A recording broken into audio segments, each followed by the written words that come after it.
Hi guys, welcome to the video. Today we're going on a little adventure. We're going down to Ashton Canal.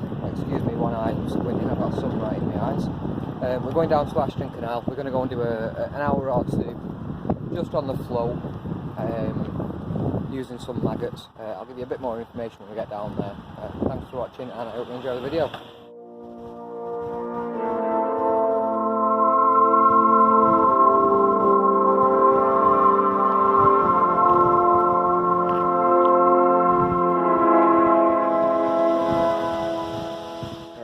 We've arrived. We're at Portland Basin, which is in the middle of Ashton's line.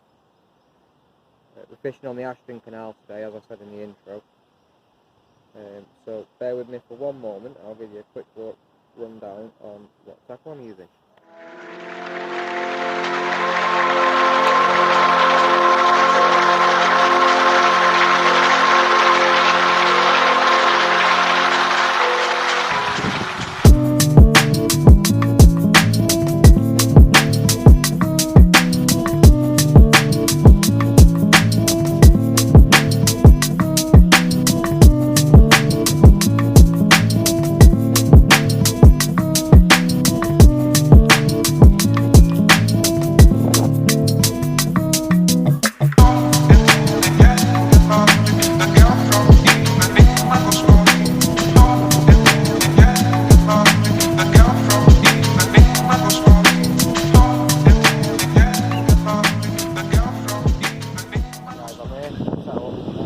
I don't really care in the video, very based off that, we're getting an awful lot of movement just on the float straight out the back. Don't really know what to do in this situation, to be honest with you. I'm going to have a fish, see if I get anything, but it's very hard to spot the bite indication at the minute. See if I can show you. I don't know if you can see there, but I'm bouncing around like a motherfucker. I actually cast it out a lot further, but the wind's blown it back in. Might just end up being a look at my tackle video this. So, first fish of the session, what have we got? Oh. Get it in there, we'll take a closer look. Alright, so, move you out the sun. I kind of messed up on that one then, not gonna lie. My phone decided to restart itself when I put it in the little cradle thing. So, I couldn't get you a picture of it, but it was a very small perch. Oh. Missed a bite.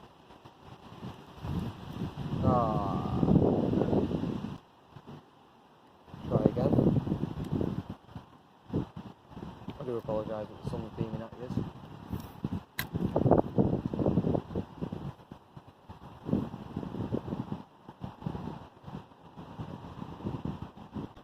There's a lot of action today.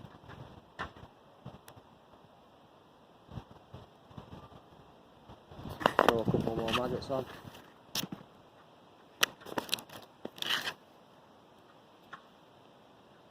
Funny story, alright?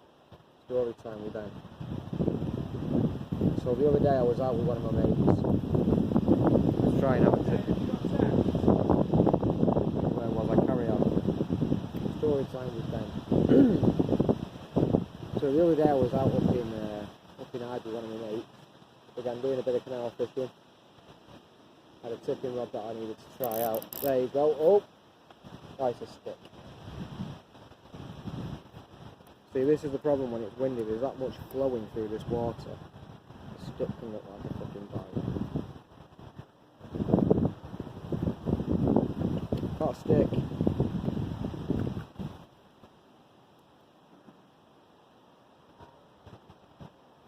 Felt like a big fucker, that one. Sounded like it too, didn't it?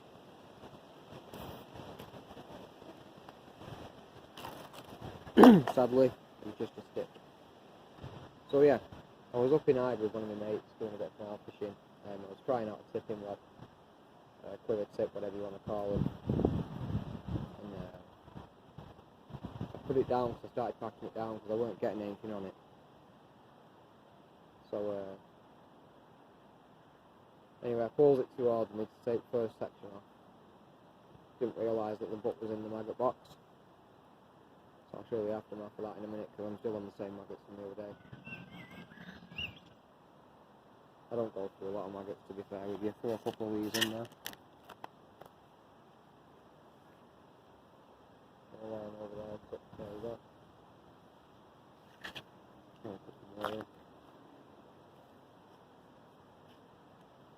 Yeah, I do apologise, I couldn't show you that other fish that I caught a minute ago.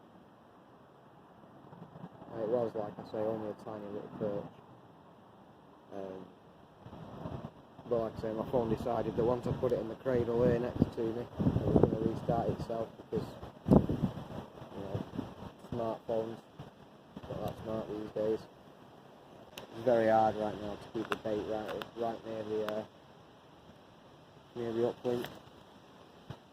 Okay guys, so I'm back at home. I decided to turn this video, which, I'm not going to lie, was becoming a disaster. I'm sorry if I keep looking over this way. I'm trying to work out where I'm supposed to be looking here. Turned out to be a little bit of a disaster. Reason being is simply the wind. I live in quite a built up area, so when I left the house it didn't feel very windy. Got onto the canal and you could feel like a bit of a breeze. As soon as I cast out, that wind was in and out, just float was there 1 minute, it's miles over here next minute, all the way over here the next minute, over there the next minute, back over here. So it was just getting very difficult to bait up, so I was going to do an hour, turn that hour into a 10-15 minute video, but instead that didn't really materialise. I did about 20 minutes, half an hour. I had a perch out, missed a bite, and then after that it was just very, very hard to spot bite indication because of the amount of flow on the water. You couldn't really find any slack waters there. So I've come home, so I decided I'll turn this video into a bit of a, just kind of a bit of an introduction to myself. Let's go about that then. Okay, so I'm Ben. Been fishing for realistically these, on the day of filming, I've been fishing for about a month. The way it all started was one of my friends decided to take me carp fishing. Caught a bream, not a carp, and that gave me a bit of a buzz. So then, very next day, went out, bought myself a rod, bought myself a reel, bought a bite alarm, all that kind of stuff. Started carp fishing. Then I was silly one day, left a bite alarm, bank stick, bobbing, all on one of the parks that we fish. Went back a couple of days later, gone, to be expected. Not really had money at the moment or any time to replace the bite alarm or the bobbin or anything like that, so I decided instead of going down that route I'd go and get another rod, because you never have too many rods obviously. Another rod, another reel, get some float tackle and just go and start fishing on the canal. Start from the basics, because it's something that I didn't do when I first started fishing. So that's what I've done. Quite a big fan of Witchwood, quite a big fan of Daiwa. So I've ended up with a Daiwa sensor. It's actually a spinning rod and reel, but for sitting on the canal, it's perfect because I can pop a float on, do a bit of float fishing. They're all on the surface, and I can pop a spinner on, pop a jig head on.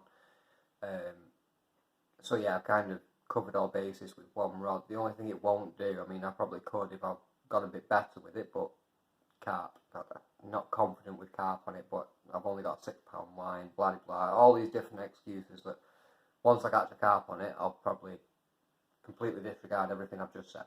So yeah, there's that. The reason I go fishing these days just because it clears my mind. I suffer with a lot of anxiety, a lot of depression. So getting out the house, getting the rod out, getting everything, getting the reel wet, you know, getting the rod wet, it sorts my head out. Being in around nature, it does me some good. So that's why I fish. Keeps me busy. So yeah, but yeah, that's me. I'll give you a quick rundown of the gear that I've got, tell you why I use it, and then we'll go from there. So the first thing I'm going to show you, it is packed down because obviously I've just come away from the canal, come straight home and filmed this. This is the rod. You actually get a much better video of it while I'm at home as opposed to when I'm out. So I'll flip it over so you guys can see what's on there. So as you can see, it's a Daiwa sensor. I don't think, oh there you go, Daiwa sensor, and it's a spin 702 ms.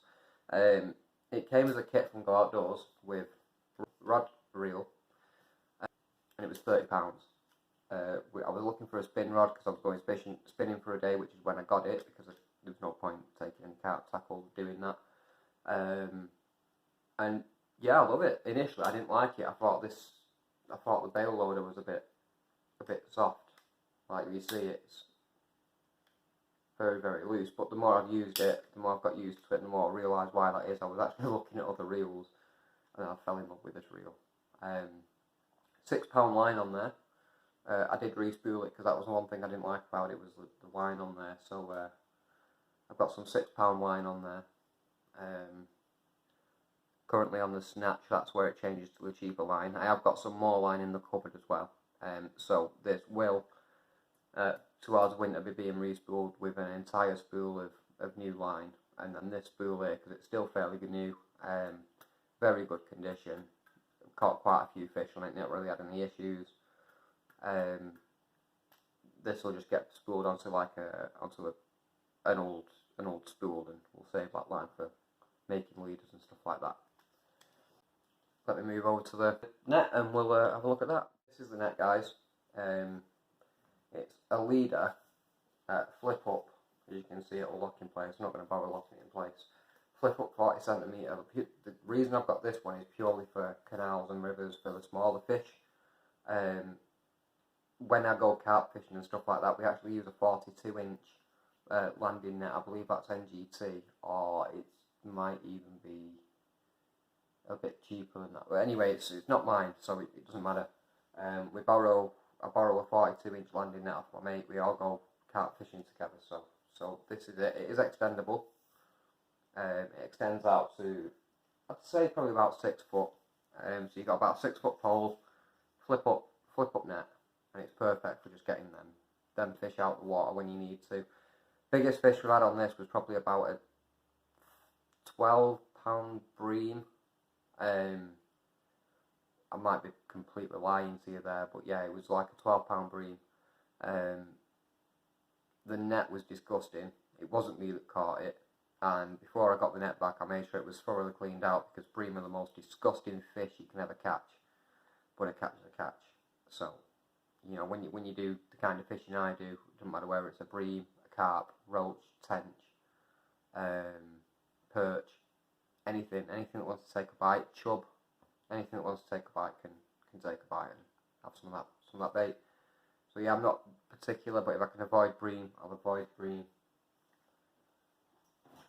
Next, I'm just going to pull a couple of things out of my tackle box, just to show you generally what I'm using on a Zen tackle. So here, you probably won't make it out. I doubt it's going to clear up to it, but this is, I use one of these as a float at the minute. I've currently got one on there set up. I've got a spare one. These are Premier 3BB floats. The way I load them up, I put BB on the top, BB on the bottom, 2 BBs further down the line, and then just underneath here I'll put like either a 4 or a 1, depending on how much bite indication I want. A 4 brings it to about there, brings it to about there in the water. A 1 makes it very, very sensitive, so you can only just see that tip, so as soon as it goes under, it fully goes under. I might have it the other way around, but you kind of get the general gist. So that's what I use generally as a float. I also do have, that's a 3 AAA pellet waggler, a very big version of it. That one's a MIDI. Here we have a Drennan Peacock. Again, it's another pellet waggler. It's 1.25, 3 BB plus. So this is an inline float. This came with the carp floats rig. Well, I say rig, kind of, you get the idea. I got this when I didn't have any idea how to tie knots or anything like that. This came on a pre-tied. I sometimes go night fishing. Mini glow sticks. They're not even mini glow sticks. They go on the top of your float.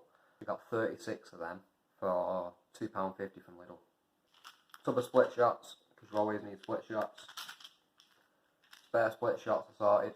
Don't know exactly what size they are, which is why they're in there, so I'll just, if I need random split shots, take them out of there. So I always have hook lengths. These are a size 14 hook length, size 14 hook on, I think it's on a 4-pound line. Size 12 hook lengths. I've also got other size hook lengths as well. This is just what's in my tackle box. These are for pike fishing. Can't remember the exact names of each one. Like I say, I'm new to it, but I will when it comes to it. I'll let you know the names of them. So that's them there. I'll show you these nail clippers. The same as scissors, but I do have a pair of NGT scissors as well. But there's no point showing you them. Same kind of thing. Hooks. These are for spinning. So on one side I have a few spinners. I've got spare spinners as well. On one side I have a few spinners. That's a little carp rig. Then on the back I have all my jig heads, and then the hooks for them there as well for setting it up. Let's have a look at the bag, the way I store everything, then we'll go from there. One last thing before I show you the bag. Slingshot. Can't go wrong with slingshot when you're doing them longer casts. Get your maggots out there, get your pellets out there, whatever you're using as bait. Absolutely perfect. But I decided I wanted a day pack because when I go fishing, I don't take loads, I take just the essentials, enough to make sure I've got spares, I've got bait, I've got everything I need, so I can do a day's fishing, take a couple of drinks. That's where this comes into it. So this is the Euro height crash ratio 10. It's a day pack. It's 10 litres.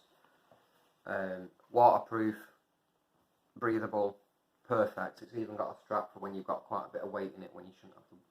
So then I also put my rod through here, put it through there, and then through the top loop, and then your rod's nicely sat on your back. Got little clips in that here, so you can put like Kariba clips on, put your keys on. If you've got stuff that wants to hook on the front, and you can do that. And it fits nice and snug to your back as well, so very, very comfortable bag. I don't always take this, but this is just like a little camping chair. It's pretty knackered, but it's comfy.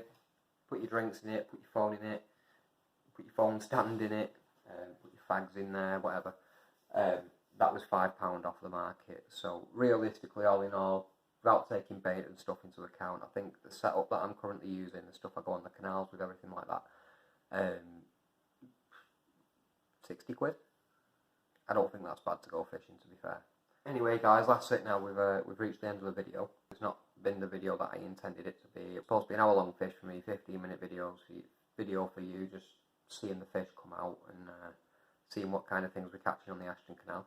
You did get a perch, you can get roach in there, there is bream in there, there is carp in there, there's a pike in there, a couple of pike probably, but, you know, it's a nice place to fish, 5 minutes away from me. I can go and do 20 minutes and enjoy it, and go and do a full day and enjoy it. You know, that's the nature of fishing, isn't it? Other than that, all I'm going to say is thanks for watching the video. If you do feel that this channel is going to be for you, you want to follow me along my adventure, see me tackle different disciplines, carp fishing, general course fishing, match fishing. I'll get into matches eventually, obviously. Tips, tricks, anything I learn along the way, then feel free to subscribe if you haven't already. If you have subscribed, thank you. If you like the video, please hit the like button. If you didn't like the video, there's a button for that as well. Feel free to comment, and I shall see you in the next one. Quick thing before I go. Upload schedule as well on this channel is going to be every Wednesday at 4 PM UK time, and it will be every other Sunday at 9 AM UK time.